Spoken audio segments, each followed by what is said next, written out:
Today's subjects are as follows. What type of communications are difficult and why? FaceTime friends and virtual friends. And remember, this is all in the rubric of social challenges and trouble making friends. Building good communication skills and the advantage of good communication skills. So let's start with communication according to Cydonians. The good, the bad, and the cancelled.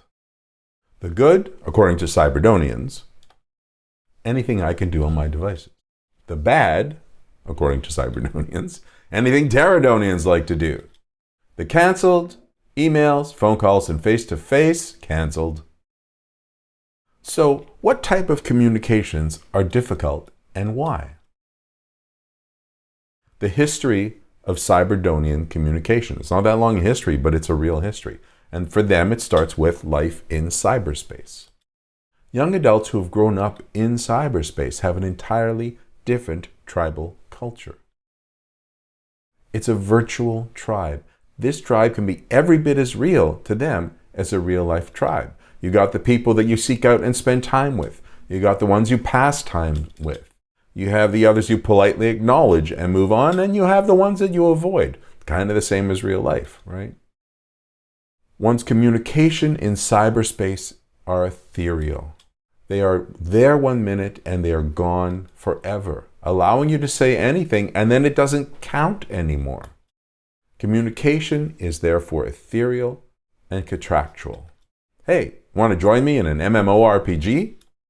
Let's watch that new Dark Mirror episode. Smashing anyone? So, this is the life in cyberspace. Nothing lasts. It's contractual. It's ethereal. How does that connect to life out there? Well, what if Pavlov's dog had gotten a poop sandwich every time the bell rung? Here's old Pavlov.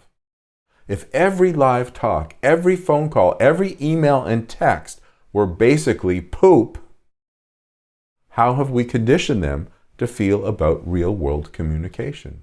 I don't answer phones. Writing emails gives me anxiety. Talking to people? Not happening. And these, by the way, are actual quotes when I started working with mentees before we did the things you're going to learn today. RWC, real-world communications, are no longer natural to them. RWCs are different from the ways they communicate daily, and they bring on a level of anxiety, discomfort, and annoyance, like almost all the time. And think about that conditioning. Why would you want to do something that's going to lead to bad stuff? I hate to communicate like that. Forcing doesn't help. Bribing doesn't help. Only understanding and finding a pathway from their reality to ours will succeed. That's important. Let's talk about FaceTime and virtual friends. The history of Cydonian friends and life in cyberspace. When you could convince your child to go out and play with friends, it looked like this. FaceTime friends were still gaming friends. Soon Cydonians were gaming with each other and chatting. Then they were texting while playing. And sometimes like right next to each other, and you still see them texting each other. Today, post the Rona, Cydonians play video games as their way of going out to play with friends. They're indoors though. These virtual friends are as real as any friends they might have had out on the playground. Body language gets lost. Eye contact gets lost. Talking gets lost. Enter more social anxiety. So what's the result of all of this? Cydonians avoid talking to people. They overreact because they misread cues. They tend to say whatever will get them out of most conversations because they're uncomfortable and they've been conditioned to feel that it's going to go bad. And social anxiety takes over them in every single way. So think about that. Think about this whole process. We have built a culture through virtual communication that is really well connected. We see things that I think are going to lead to great events in the future. I really do. But the day-to-day stuff is lost. And that's problematic.